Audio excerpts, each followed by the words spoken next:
Assalamualaikum warahmatullahi wabarakatuh. Salam guru penggerak, tergerak, bergerak, menggerakkan.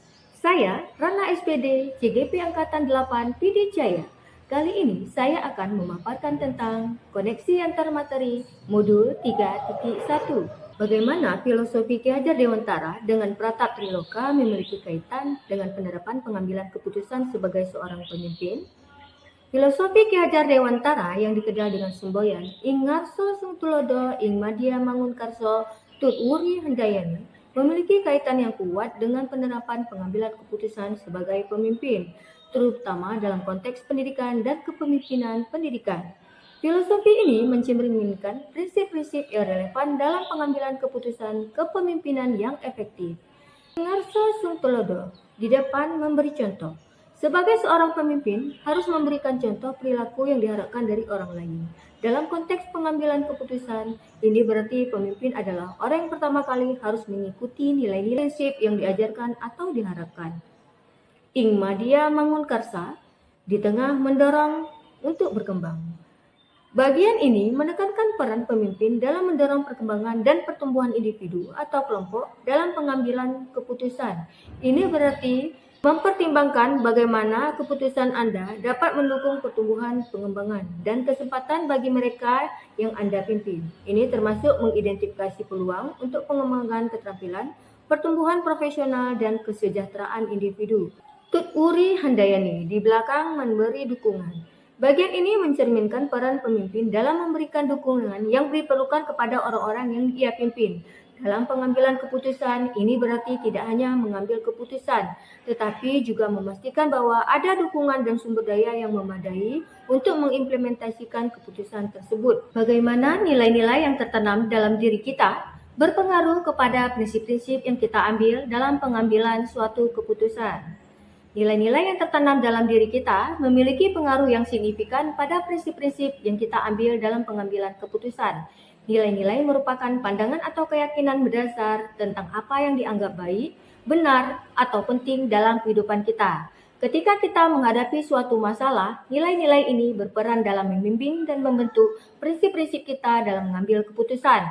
Penting untuk diingat bahwa nilai-nilai dan prinsip-prinsip dalam pengambilan keputusan dapat bervariasi antara individu dan tidak ada satu zat nilai yang benar atau salah.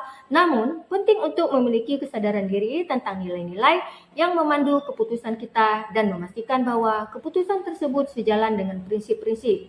Nilai-nilai yang kuat dan positif dapat membantu kita membuat keputusan yang bijaksana dan beretika dalam berbagai konteks kehidupan. Bagaimana materi pengambilan keputusan berkaitan dengan kegiatan coaching atau bimbingan yang diberikan pendamping atau fasilitator dalam perjalanan proses pembelajaran kita, terutama dalam pengujian pengambilan keputusan yang telah kita ambil?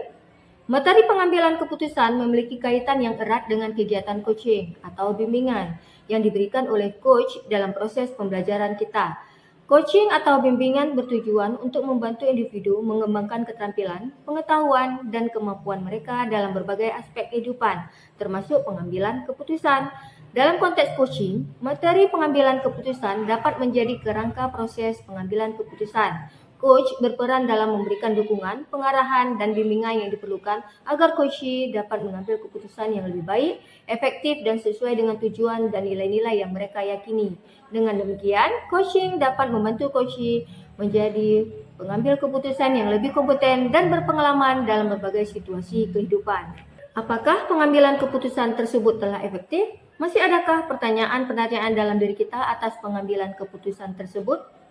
Pengambilan keputusan tidak selalu berakhir dengan keputusan yang sepenuhnya efektif dan tanpa pertanyaan. Seringkali ada berbagai pertimbangan yang terlibat dalam pengambilan keputusan, dan setelah keputusan diambil, masih mungkin ada pertanyaan atau keraguan yang muncul. Penting untuk diingat bahwa pertanyaan-pertanyaan ini adalah bagian alami dari proses pengambilan keputusan. Mereka dapat menjadi peluang untuk belajar dan berkembang serta untuk mengkaji kembali dan memperbaiki keputusan di masa depan. Oleh karena itu, tidak selalu ada kepastian penuh dalam pengambilan keputusan. Dan penting untuk memiliki fleksibilitas dan kemampuan untuk merenungkan dan memperbaiki keputusan jika bagaimana kemampuan guru dalam mengelola dan menyadari aspek sosial emosionalnya akan berpengaruh terhadap pengambilan suatu keputusan, khususnya masalah dilema etika. Kemampuan guru dalam mengelola dan menyadari aspek-aspek sosial emosionalnya seperti kesadaran diri, manajemen diri, kesadaran sosial, keterampilan berelasi, dan pengambilan keputusan yang bertanggung jawab sangat berpengaruh terhadap pengambilan suatu keputusan, terutama dalam menghadapi masalah dilema etika di dalam kelas. Kemampuan-kemampuan ini saling terkait dan saling mempengaruhi dalam konteks pengambilan keputusan dilema etika. Guru yang memiliki kesadaran diri yang baik akan lebih mampu mengelola emosi mereka dan memahami dampak keputusan mereka kepada siswa atau rekan kerja. Kesadaran sosial dan keterampilan berelasi akan membantu guru berkomunikasi dengan semua pihak yang terlibat dan mempertimbangkan berbagai sudut pandang. Pengambilan keputusan yang bertanggung jawab menjadi landasan dalam pengambil keputusan yang berlandaskan nilai-nilai kebajikan dan berpihak pada murid. Bagaimana pembahasan studi kasus yang fokus pada masalah moral atau etika kembali kepada nilai-nilai yang dianut seorang pendidik? Pembahasan studi kasus yang fokus pada masalah moral atau etika dalam pendidikan yang dapat sangat relevan dengan nilai-nilai yang dianut oleh seorang pendidik seperti berpihak pada murid, mandiri, kolaboratif, reflektif, dan inovatif. Pendidik yang menganut nilai berpihak pada murid akan memprioritaskan kesejahteraan, perkembangan, dan kebutuhan siswa dalam pengambilan keputusan. Nilai mandiri menekankan kemandirian dan integritas dalam pengambilan keputusan. Pendidik yang menganut nilai ini akan memastikan bahwa keputusan mereka didasarkan pada prinsip-prinsip yang mereka yakini tanpa adanya tekanan dari pihak manapun.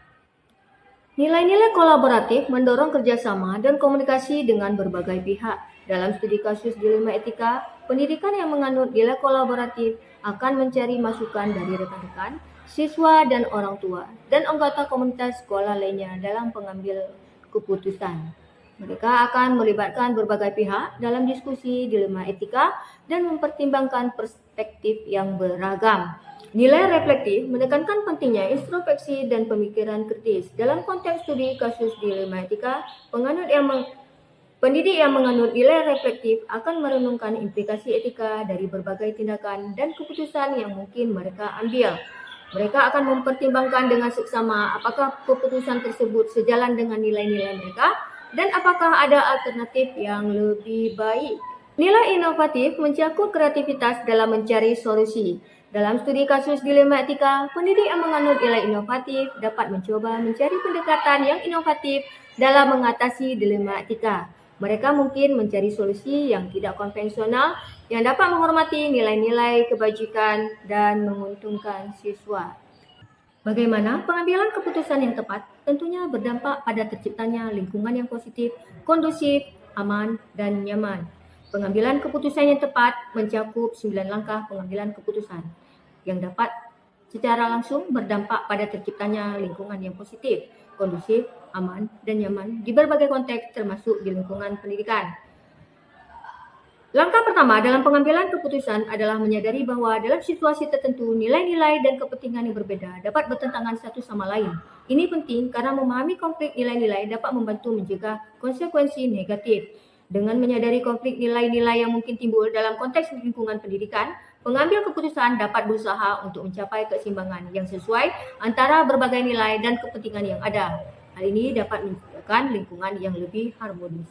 Langkah berikutnya adalah mengidentifikasi semua pihak yang terlibat dalam situasi atau keputusan yang akan diambil. Ini mencakup siswa, orang tua, guru, staf sekolah, dan mungkin pihak eksternal.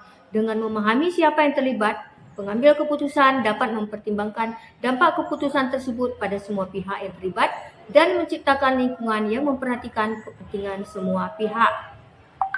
Dalam langkah pengambilan keputusan yang tepat, penting untuk mengumpulkan informasi yang relevan. Dalam pengambilan keputusan yang tepat, penting untuk mengumpulkan informasi yang relevan dan akurat tentang situasi atau masalah yang dihadapi.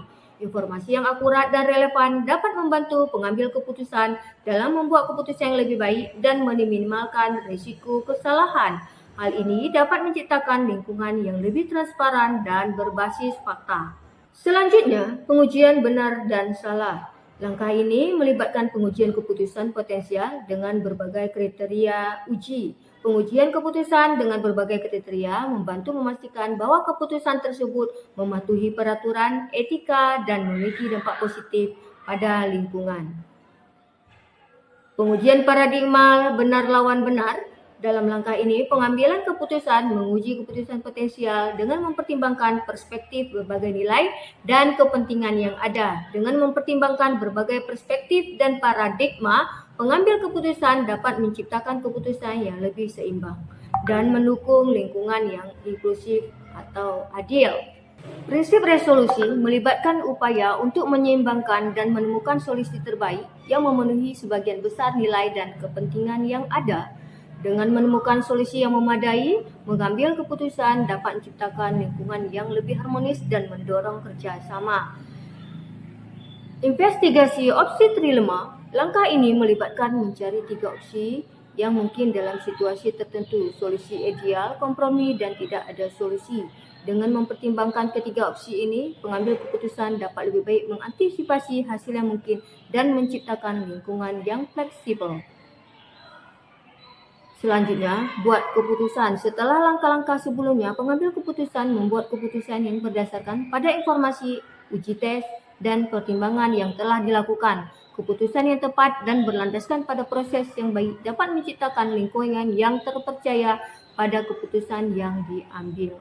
Terakhir, lihat lagi keputusan. Setelah keputusan diambil, penting untuk diawasi dan dievaluasi hasilnya, serta melakukan refleksi apakah keputusan diambil lebih banyak memberi manfaat kepada lingkungan atau tidak. Terakhir, lihat apakah tantangan-tantangan di lingkungan Anda untuk dapat menjalankan pengambilan keputusan terhadap kasus-kasus dilema etika ini. Adakah kaitannya dengan perubahan paradigma di lingkungan Anda?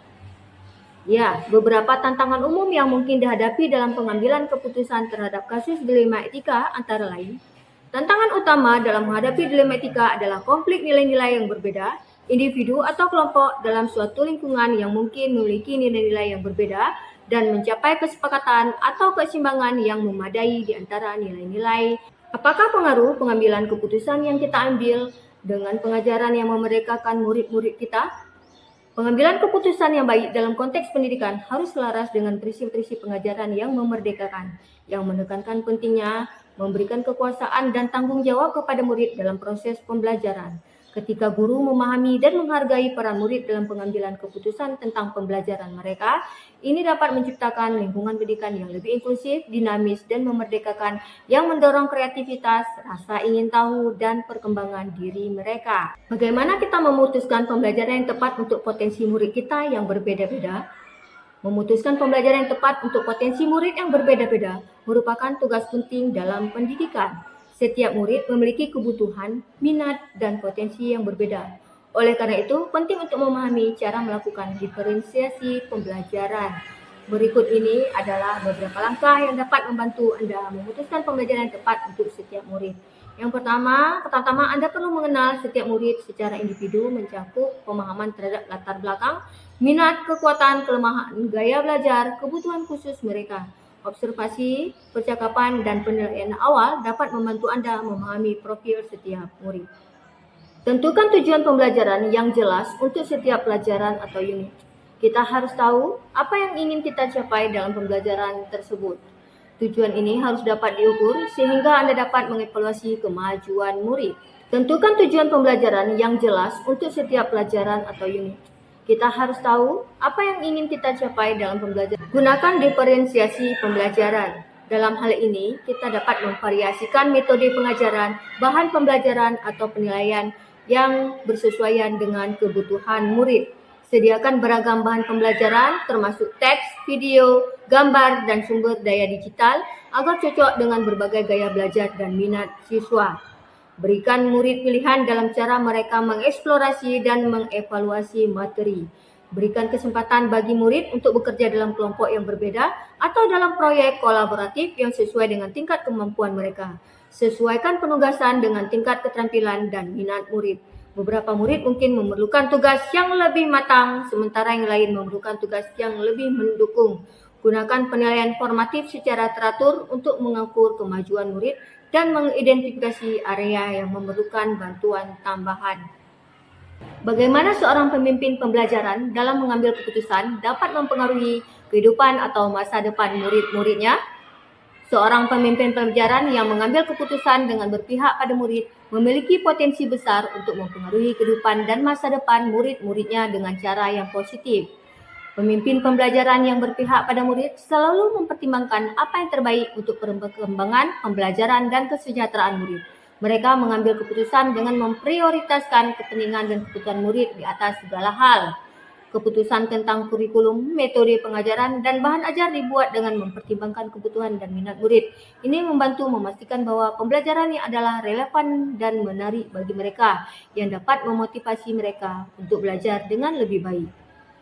Pemimpin pembelajaran yang peduli dengan murid akan menyediakan dukungan akademik dan emosional. Mereka memiliki program-program bimbingan, layanan konseling, atau sumber daya tambahan yang membantu murid mengatasi kesulitan belajar atau masalah emosional. Pemimpin pembelajaran berperan dalam menciptakan lingkungan belajar yang inklusif, di mana setiap murid merasa diterima dan dihargai. Mereka memastikan bahwa keputusan-keputusan yang diambil mendukung keberagaman dan menyediakan akses yang setara bagi semua murid, termasuk mereka yang memiliki kebutuhan khusus.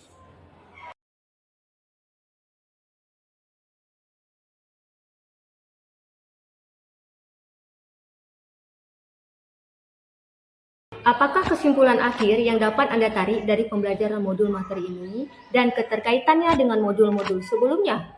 Sebagai seorang pemimpin pembelajaran, saya harus mampu menerapkan prinsip peratap Triloka dari Ki Hajar Dewantara pada pengambilan keputusan, yaitu Ing Ngarso Sungtulodo, Ing Madya Mangunkarso, dan Tutwuri Handayani. Sebagai penuntun, saya juga harus memiliki dasar pengambilan keputusan, yaitu berpihak pada murid, dengan berpedoman pada nilai-nilai kebajikan universal agar tercipta budaya positif. Selain itu, nilai yang dimiliki oleh guru penggerak seperti mandiri, reflektif, kolaboratif, dan inovatif juga dapat menjadi pedoman pengambilan keputusan.